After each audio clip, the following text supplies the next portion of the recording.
Mageddon is here. 6 teams are on a bye. So I know you all need some sleepers this week. But don't you worry. That is exactly what we have for you tonight. Sam and I will each give you our favorite sleepers for week 8.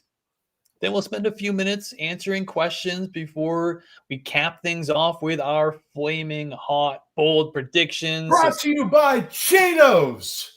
Sam, let's kick it off with you. Who is your first sleeper for week 8? My first sleeper of the Bipocalypse 2025. I mean, it's so exciting. It's like unwrapping a present on Christmas. Who am I going to throw at you? I think it's going to be Calvin Austin III. Okay. From the Pittsburgh Steelers. Austin's stats are not a whole lot to speak of in his career. He's still young. But the guy ran a 4.32 40 at the combine. He's speedy. He's little. He's 5'9", 165 pounds soaking wet. Last season, he had 36 catches for 548 yards and 4 touchdowns in, semi-limited route participation. Obviously the Steelers just had trouble getting stuff going last year. This season, he has missed the last 3 weeks due to injury. But prior to that, basically just in the month of September is what we're talking about here. He had,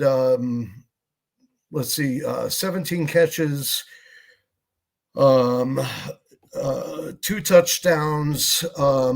He's got a little bit of a problem on drops. I'm sorry, it was 10 catches on 17 targets with 2 TDs.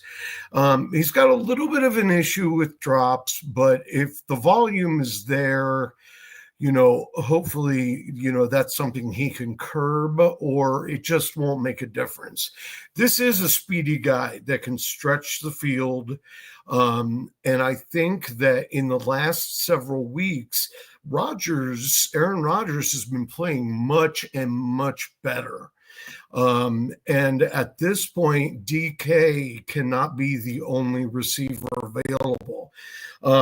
Calvin Austin, for what it's worth, his 2 touchdowns are still second on the team, even though he's missed the last 3 games. He's also the only other wide receiver with any stats to note of besides, the tight ends and the running backs. Those are the only guys that caught the ball. And I understand that Pittsburgh often models their offense after the tight ends and the running backs. But I think it was more a sake of, well, what else are we going to do? You know what I mean? When those guys are out there. So I'm looking forward to Austin having a big opportunity, not only tomorrow, but to work himself into that back into his number 2 role that he'll play the rest of the season and possibly show off. But, we're talking wide receivers. You got Ben Skowronek has 1 catch on the season. Scotty Miller, who's injured, has 1 catch on the season. Roman Wilson, a whopping 4 catches on the season. So they're obviously in dire need of somebody to take some coverage away from DK Metcalf, and with his speed and his talent to run the field and especially grab a deep ball and crossing slants, I think Austin III can be that guy, and I would start with him tomorrow. Yeah, I mean, he's had some injuries over the last few weeks he's missed, but in the 4 games that he's played, he has hit double digits fantasy points in 2 of those 4 games. He's had some moments. He's flashed. He's one of these guys that, he'll give you 3 points one week and then he'll give you 15 points the next week. And it's bipocalypse, bimageddon, whatever you want to call it, and you need a guy who can possibly give you double-digit, give you that 15 plus, 20 plus point game. And I know, like I said, his sample size is pretty limited this year because he's missed a few games with injuries, but he's still top 15 among wide receivers right now in fantasy points per target. So he's efficient when he gets opportunities. And you're telling me that Aaron Rodgers in his first game against the Packers isn't going to sling it? He is going to want to sling it. It's either going to go really good for him or really bad, but I'm leaning towards really good. Yes, me too. I mean, I think we're talking 40 plus pass attempts. He's gonna, chuck the ball down the field, and this is your down the field guy. I know you got DK Metcalf on the other side, but Calvin Austin is their deep threat. That's what he does. That's what he specializes in. Yep. Yeah, and to piggyback on something you said, I said this on my show on Tuesday. In the Bipocalypse week, if there is ever a week for you to play a boom or bust, This is it. You know what I mean? Everybody goes into this week thinking I could very well lose unless you've got a roster that's all set up to, survive the buys. 6 teams on bye is almost impossible, especially the star power that's missing this week. So if there is ever a week to play somebody who might boom or might throw up a donut, anybody might throw up a donut. So take the guy that could really light the house on fire. Yeah. Exactly what you said. I don't want to play my floor guys this week. I want to play my ceiling guys. Calvin Austin fits in that category. All right. Let me give you my first sleeper tonight. Please do. And in addition to it being Bipocalypse, it's also National Tight Ends Week. It is indeed. It is. So we've got. Did you have as much problem picking out tight ends as I did? I did. Yes. I mean, we are like a tight end show? How do we not talk about tight ends on National Tight End Week? So and I totally meant to look up. I believe last year set the record for the most touchdowns and production. I did look it up right before the show. Actually, it was 117 receptions because I was thinking about doing that as my bold prediction. Actually, no, it was 177 receptions. That's unbelievable. But I don't think it also coincided with Bimageddon. So I couldn't say that was going to be broken this week because that's what I wanted to do with my bold prediction. But anyway, my tight end that I'm going to go with, I've actually got a couple we'll talk about tonight. My first sleeper is going to be Evan Engram. I know it was a slow start for him, but he has been targeted at least 6 times in 4 straight games now. He's had 10 receptions for 84 yards over the last 2 weeks.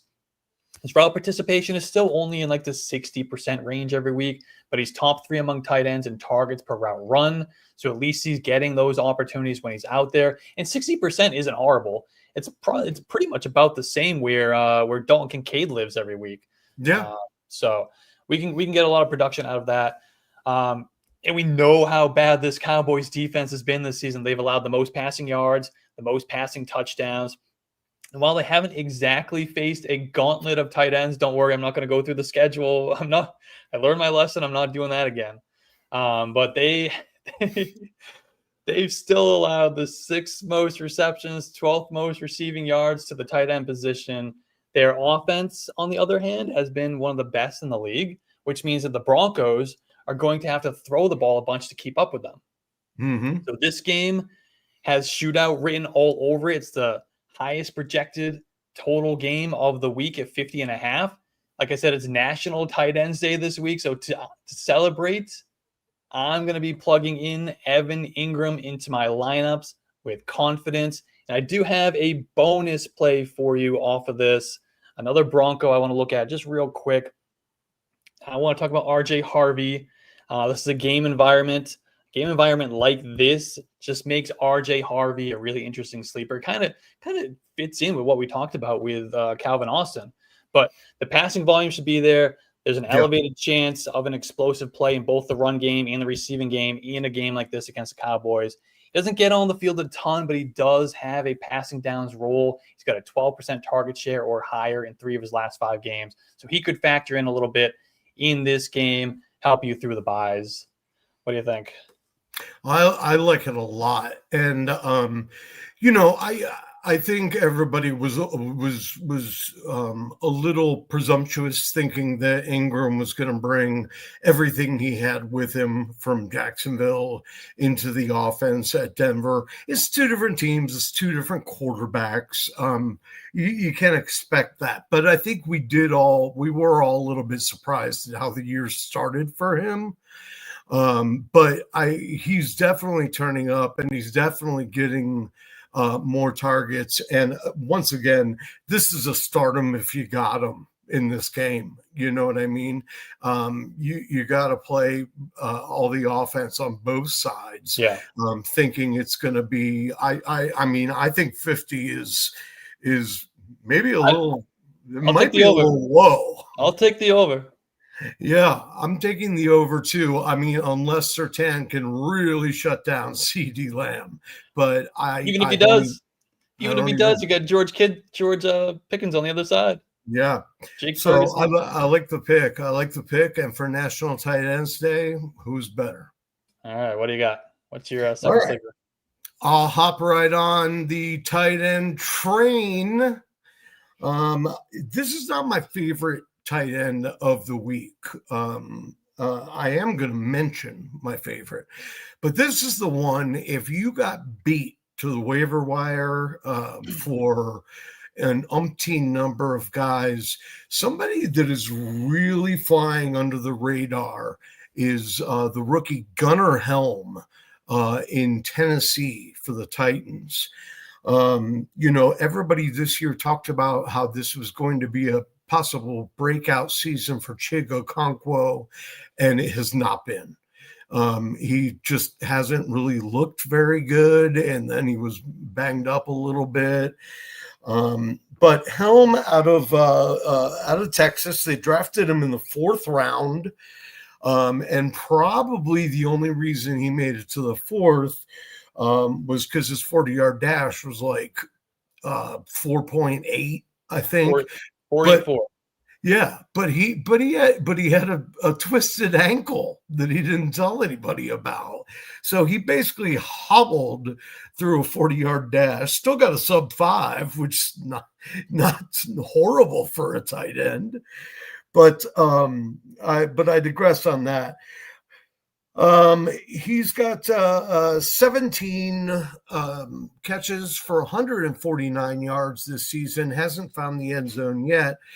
But slowly he started to creep up in the, I think he is the pecking order now, because starting in week 5, he started to see his routes increase over Okonkwo. He started to see their snap percentage is about the same, but they play a lot of 12 personnel. So, that doesn't terribly surprise me. That they're both there. But, of those 17 catches, 11 of them were in the last 4 games. I mean, that's the meat and potatoes of what he's done. And I believe last week he ran twice as many routes as Okonkwo did. Okonkwo ran 11. I think Helm ran 23 or 24. So I really like, there's dynasty people know about this guy. They grabbed him. They drafted him in their dynasty drafts, knowing full well they were going to have to stash him because the offense was going to be slow to come around and everything. But, if I've said it once, I'll say it a million times. When an offense is struggling really bad, you can do worse than having a guy like Gunnar Helm, who has excellent recognition of a underneath zone, So you can do worse than having just a big dude that finds a spot where he's going to be all by himself. And on top of that, he's got quickness to turn upfield or run wheel routes. So, I think this could be a possible launching pad game for him where everybody goes, who is this guy? And all the Okonkwo owners are going to be like, oh, no. I know. He's certainly trending up. I mean, it's quietly trending up because, he is in the Titans offense. But right. I'm looking at his numbers right now. His snaps have risen pretty considerably over the last few weeks. He's been over 50% in 2 of the last 3 games. He's got 13 targets over the last 3 weeks, and he's been a top 24 tight end in 2 of the last 3 weeks. The numbers aren't amazing. They're not popping off the board. But like you said, he's kind of working his way to that, crescendo point where he, all of a sudden we're going to have that breakout game. And this, it could be the week. I'm going to do bonus time too. Okay. And I'm just going to throw 2 more tight ends out there. They're both rostered in at least 35% of leagues. But if they were missed, you should check your wire and see if they're available. Dawson Knox, when Dalton Kincaid does not play for Buffalo, Dawson Knox actually is quite productive. He doesn't get the same amount of red zone targets, but he still gets a lot of targets in the field. So if you're, grasping at straws and you believe in the Bills offense, who, by the way, is facing the Carolina Panthers, who are just terrible against a tight end, Dawson Knox could be a really good way to go. He's got 7 for 73 and a touchdown this season. Last year he had 22 catches for 311 yards. Once again, not going to jump off the page to you, but he is a plug and play possibility. Even if you're in a really deep league and you need someone on flex, these guys they all qualify. Everybody we're mentioning on this show qualifies as, even if you don't need a tight end for the tight end spot, maybe you're having trouble figuring out who the heck you're going to play in the flex. RJ Harvey was a great example. He's an absolute flex play this week. The last one I'm going to mention is worthy of starting, and he's probably worthy of starting over anybody you have, in my opinion. And that this week is Dalton Schultz for the Houston Texans. Schultz this year is having he's having a good season, and that's a year removed of putting 500 yards up on the board and a couple touchdowns. But it should be noted that last week, and this is partially because Nico Collins left the game early, Schultz went 9 for 98. Those are good tight end numbers, man. And in case you missed it, Nico is not playing this week. Christian Kirk is not playing this week. That leaves you with Schultz, the rookies, the 2 rookies, and Xavier Hutchinson. So, that's kind of a pick your poison thing. And I think that CJ Stroud's going to have to throw the ball around a little bit. I understand that Houston has a decent defense, but it's not impenetrable. I could see some scoring going in this game. And if he needs to dink and dunk in order to space out his long throws, CJ Stroud will do it. And he likes Schultz. They have a great rapport. So that is somebody who I would play over Goddard. I would play him over Fannin. I would play him over I mean, just a ton of those guys that are kind of middle of the road or just above average. This is going to be a boom week for Schultz, and then when Nico comes back, you can probably ditch him unless you're really hurting. I'm going to stay right there in Houston because, as you mentioned, we have no Nico Collins, we have no Christian Kirk. With both of these guys out, that's going to elevate a guy like Jaylin Noel into a starting spot in that Texans offense. I know everyone wants it to be Jaden Higgins. No! He's the second round pick. He's the most similar on paper, in quotes, to Nico Collins. I know it was Xavier Hutchinson who led the Texans wide receivers in routes last week, but I am putting my chips, it sounds like you are as well, on Jaylin Noel this week. I like Jaylin Noel coming out. I liked him more than Jaden Higgins. I was heartbroken as a Patriots fan. Yes, I liked Higgins too, but I had Noel ahead of him. I was heartbroken as a Patriots fan that they drafted Kyle Williams ahead of Jaylin Noel. I was really upset about that. I felt like he would have been a real good fit in that offense. But Noel he's the one who, despite fewer snaps, fewer routes, he's the one who stepped up last week when Nico Collins went down. He was targeted 7 times. He had 4 catches, 77 yards. It was his first game with a greater than 50% route participation. I expect after that performance, that he will continue to get even more opportunity this week against the 49ers. The 49ers aren't the easiest matchup for wide receivers, but against slot wide receivers, and Jaylin Noel runs about 65% of his routes from the slot. Against slot wide receivers, the 49ers are top 3 in both yards and touchdowns allowed. So I like Jaylin Noel's chance of having a breakout performance in week 8 and staying right there in Houston. I want to give you one quick bonus because it is by Mageddon. We got to give you a couple bonuses. Woody Marks. I think you can also play him in this game. He played absolutely. 63% of the snaps last week. And with the injuries at wide receiver, like we talked about, Marks is going to be used more in the passing game, which will give him a nice floor and ceiling in this game.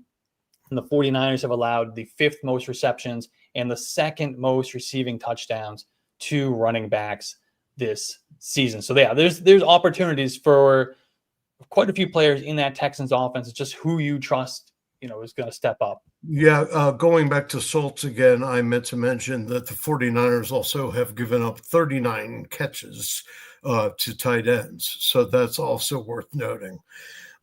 This could be a trap game for San Francisco, to be honest with you.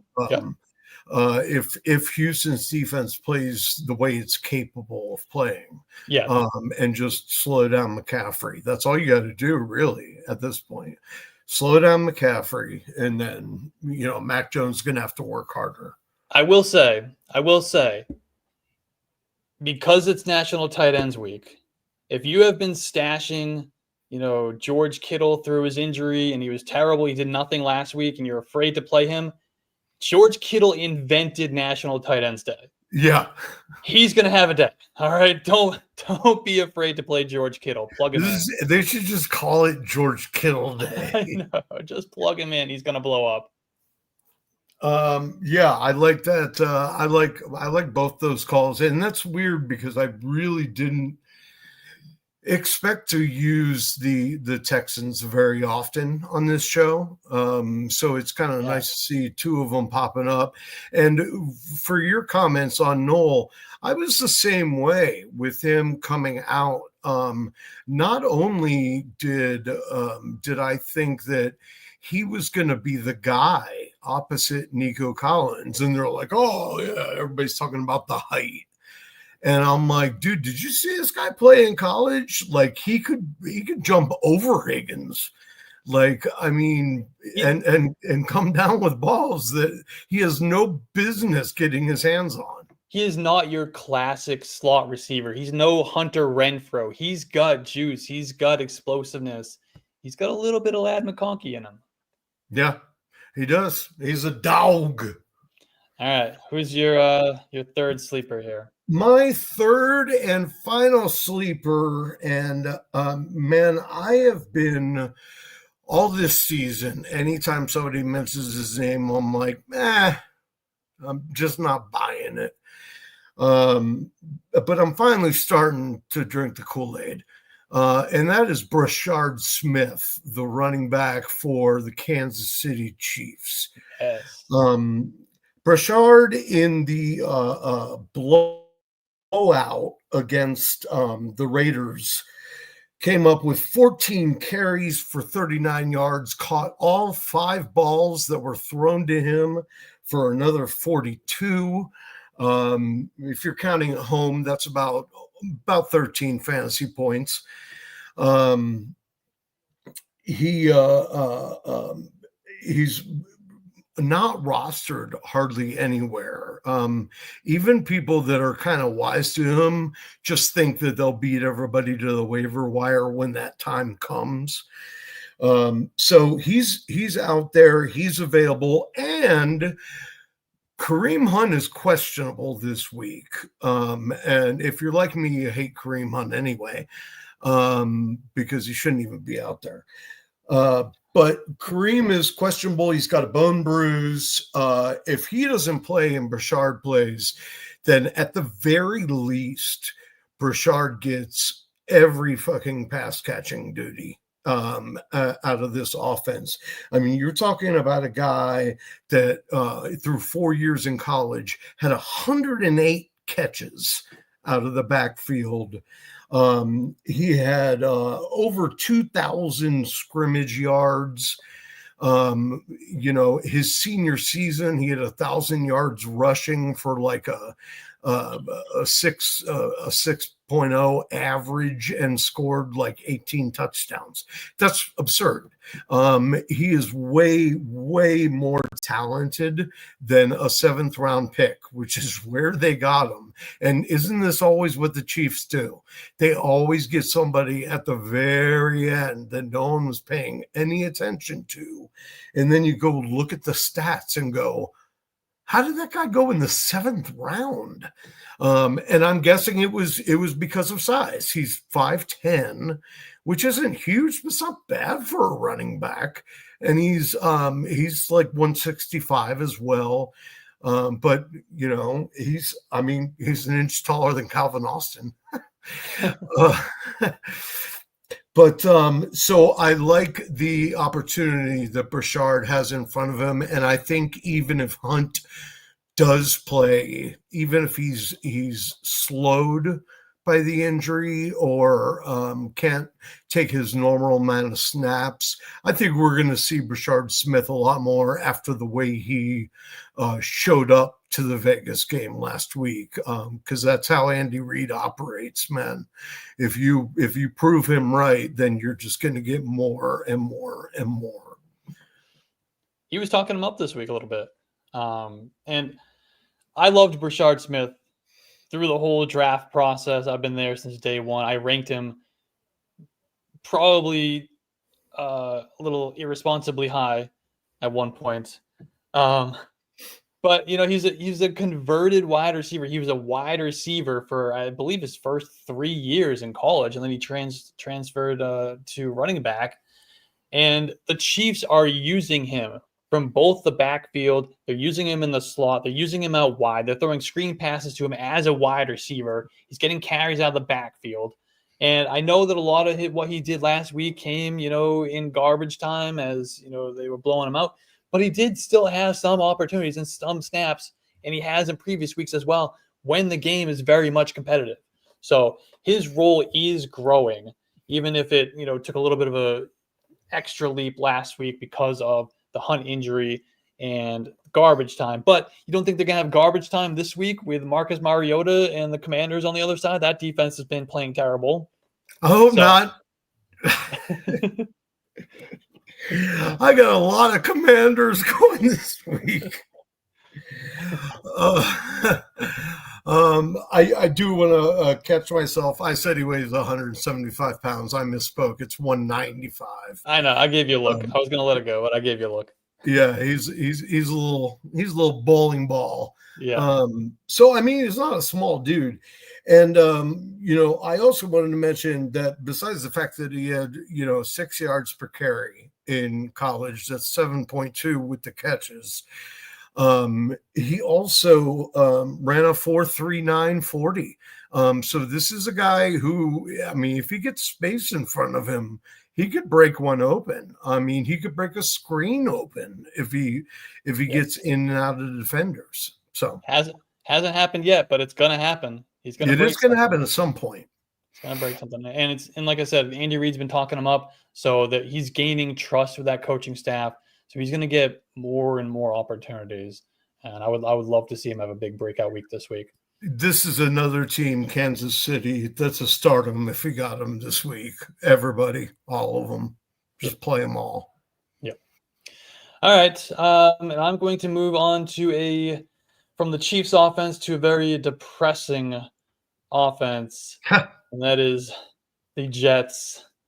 And I'm going to talk about Isaiah Davis here. I will say I liked this take a little bit more when it was looking like Tyrod Taylor was going to be the quarterback, but yeah. The Braylon Allen injury a few weeks ago moved Isaiah Davis to the RB2 spot on the Jets depth chart. And Davis has reached a 40% snap share in 2 of those 3 games since Allen's injury, including 48% in week 7. Now, that hasn't really translated to fantasy production just yet, but he's running a bunch of routes, averaging about a 55% route participation over the last 3 weeks. And he's had 2 games with 4 targets over those same 3 games, including a 12% target share in week 7. I know Isaiah Davis has been, mostly buried on that depth chart early in his career. He's been the RB3, behind Breece Hall, behind Braylon Allen. But he did have one game last season where he was targeted 6 times. He racked up 67 yards. He scored a touchdown. He was a top 15 fantasy running back that week. If I remember correctly, you talked about him on our Sleepers show that week. What? Surely not. I'm pretty sure you did. I wanted to say it was Braylon Allen, and you said it was going to be Isaiah Davis, and it sure was Isaiah Davis. But now we've got Breece Hall a little bit banged up heading into this game with a little bit of a knee injury. He got just 1 full practice this week and is listed as questionable. So while I do expect him to play, that's not really in question here. There's a real chance that we get an increased role for Isaiah Davis this weekend. Oh, and did I mention they get the Bengals in week 8? So Sam, put on your earmuffs for this one because we're gonna talk some numbers. That's okay. You're feeding right into my bold prediction, so it's okay. Talk some numbers. That is a Bengals defense that has allowed the 2nd most rushing yards to running backs, the 8th most rushing touchdowns by running backs, the 6th most receptions by running backs, the 4th most receiving yards by running backs, the most receiving touchdowns by running backs, and the most fantasy points per game to the running back position this season. If you're in a desperate spot, buy Mageddon, and you need a fill-in off your waiver wire, I would throw a dart in Isaiah Davis's direction. He is rostered just 8% of Yahoo leagues. And because it is also National Tight Ends Day, I want to take a little bit of a taste of Mason Taylor here. Oh, you got to take Mason Taylor. Got to take Mason Taylor. Bengals, they've allowed the 3rd most passing yards of any defense this season. They're tied with the Cowboys for the most passing touchdowns allowed. And specifically against the tight end position, they have allowed the 2nd most receptions, the most receiving yards, most receiving touchdowns, most fantasy points per game. And these really aren't even close to the next team on the list. Okay, that's enough. So again, on National Tight Ends Day, play your boy Mason Taylor. I will say, actually, remember earlier when I said that I was playing Dalton Schultz over a lot of pretty good tight ends. Boy, I had a really hard time between he and Mason Taylor. So that tells you what I think about Mason Taylor, even though he's playing against my team. Yeah. All right. So yeah, those are our sleepers. Before we get to our bold predictions, we always like to remind Flaming hot. Brought to you by Cheetos. We're going to take some questions before we get to those bold predictions. But I also do like to remind people, because we do have a lot of questions in the chat. We're not going to be able to get to all of them today. However, we do a start-sit show every Sunday at 12:15 Eastern time. We go all the way up to kickoff, and all we do is answer your questions. So if we don't answer questions, and we answer every single one right up to game time. So if we don't get to your question tonight, I apologize. There are a lot. We will be here answering those questions. That's the only thing we do tomorrow. Let's get to Ray. We talked about Jaylin Noel. Will we flex him over DJ Moore this week? No, I don't think so. I think I'm playing Moore, but that's me being partial to the fact that I think Moore is just so due for a breakout. Yeah, and he's playing the Ravens. The Ravens are about as bad as the Bengals defense. Yeah, the Ravens are pretty terrible against the pass. Are we ready to drop Trevion Henderson? I was actually thinking about this earlier today. I think if he was on my team, I think I would in a case like this. Better flex start, Jawan Jennings or RJ Harvey? I'm going with Harvey on this one until Jennings shows that he is healed enough to make a difference in a game. Because I don't buy all of the injuries he says he has. I don't think he has 5 broken ribs and 2 twisted ankles, and he's still just going. He's such a gamer. But whatever he has is slowing him down, and he's been less than stellar. Would you start Jalen Waddle or Quinshon Judkins this week? I have them both as sits, by the way, this week. So this you have what? I have them both listed as sits this week. I don't want to play either one of them. Well, let's see. Quinshon is playing a really terrible team. Who's that?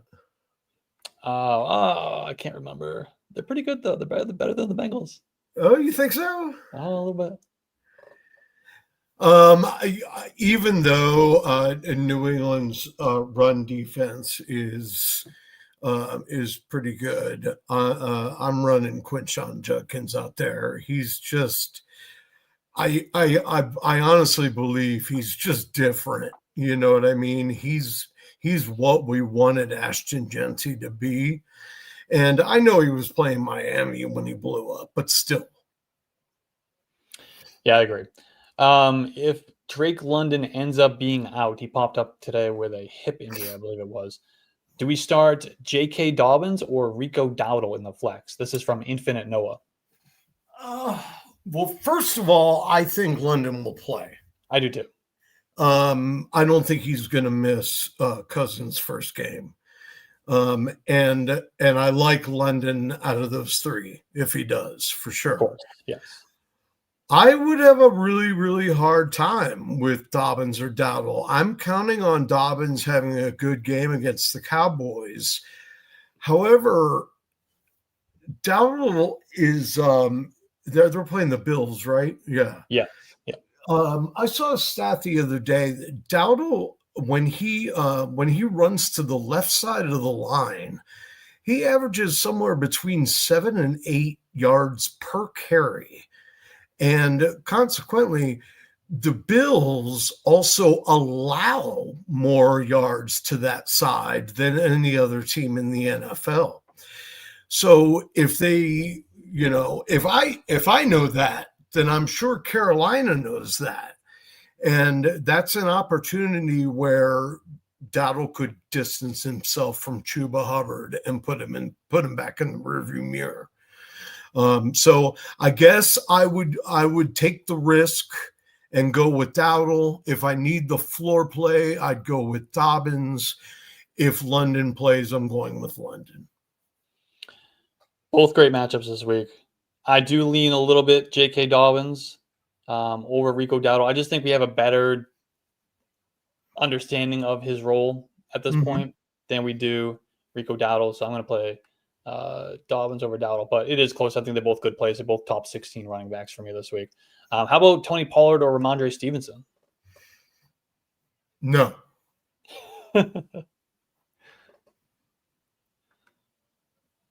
No. Give me Ramondre. Oh God. Listen, Pollard's just terrible, and he's just losing snaps constantly. It's like he's got a hole in his pocket. I don't like Stevenson against Cleveland. No, I don't either. And not one bit. But there is the opportunity for them to end up on the 1 yard line for him to get a plunge. Yeah. So, I would play Stevenson. Would you scoop up Brock Purdy? Is he worth dashing at this point? I don't see why not. I mean, if you have room for him,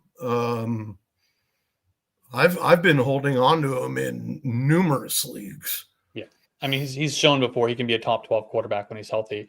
And all the weapons are going to be healthy, at some point. Yeah, when he gets Pearsall back, and if Jennings kind of comes back to normal, then yeah.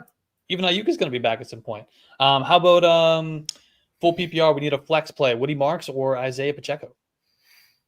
Woody Marks. Okay. All right. I like Pacheco, especially coming off of last week. They finally were utilizing him a little more than they have been, and I appreciate that. But I really like Woody Marks this week. How about John is so cooked this week. He's got no quarterback. He's got Stafford on a bye. Lamar Jackson's out. He's thinking about Tyler Huntley as a Hail Mary play. Who should he? Oh, okay. All right. He's just telling us his quarterback situation. But then at tight end, who should he flex? Theo Johnson or Darius Slayton? Oh, I'm glad you got the Theo part, because I kept going, who is the Johnson? Theo is the Johnson. Is there some nickname I'm not aware of here? Oh, man. Theo. Yeah, Theo. Bo Nix or Daniel Jones? Bo Nix. Easily. And Cam Scattaboo, Chase Brown, Alvin Kamara, George Kittle. Play two of them. Full PPR. Oh, Kittle and Scattaboo. Yes? Kittle and Kamara. Okay. All right. Yeah, I want to play Kittle and Scattaboo. We still playing Zay Flowers this week? I mean, obviously we don't. He's definitely a downgrade. I mean, I can't. Tyler Huntley, we saw him last year with the Dolphins. I mean, there's Cousins got picked up too. I mean, there's nobody else. Drop Godwin for Mooney at this point. If you need to start him, yeah, I'm fine with it. Yeah, if you need somebody to play, then yes. I just don't think Godwin's going to be normal this whole year. He's going to come back, but he's just not going to be himself. All right. So like I said, we do a start-sit show every Sunday, including tomorrow, 12:15, all the way up to kickoff. We will answer any questions. So if we missed a few tonight, make sure you hit us up tomorrow. We will get to them for sure. Sam, you got a bold prediction for us? A flaming hot one, brought to you by Cheetos. And I've even got a bonus bold prediction. All right.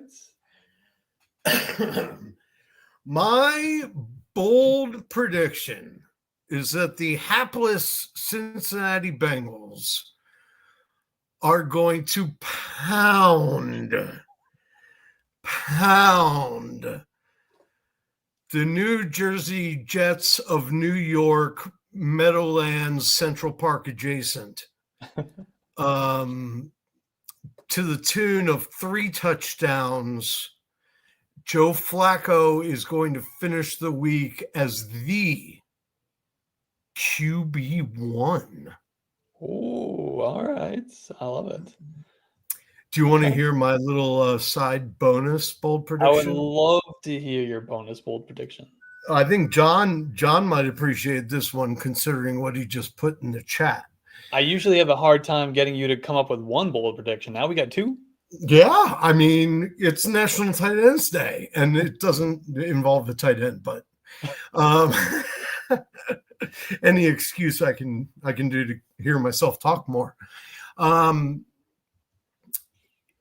In Green Bay, all of a sudden they went from having way too many wide receivers to having no wide receivers. Christian Watson is back. I think he'll have a role. Do I think he's coming back too early? I do. I don't think he's going to be anything special, but I do think you're going to see who? Malik Heath find the end zone 2 times. 2 times. Twice. Okay. That one's bold. I'll give you that one for sure. All right. My bold prediction, not as bold, I don't think. But listen, if you're gonna cut the show off after your prediction the way you do every week, like all dramatic, like you're gonna have some bolder predictions. Yeah, okay, it's bold. It's just not as bold as Malik Heath. Heath. There are people watching this show right now who have not ever heard the name Malik Heath. I know.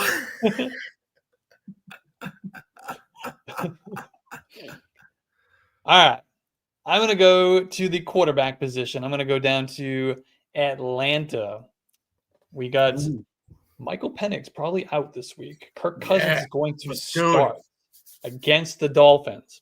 Let's do it.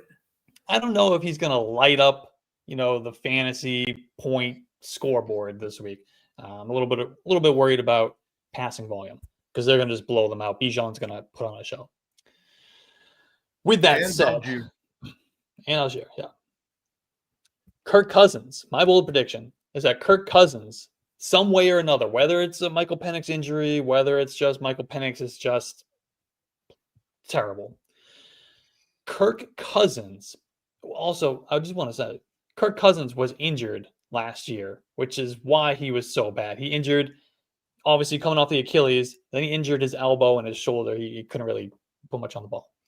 So Kirk Cousins, he is going to start. I agree. He's going to start more games than Michael Penix from this point forward, and he's going to lead the Falcons to a wild card spot and a playoff victory.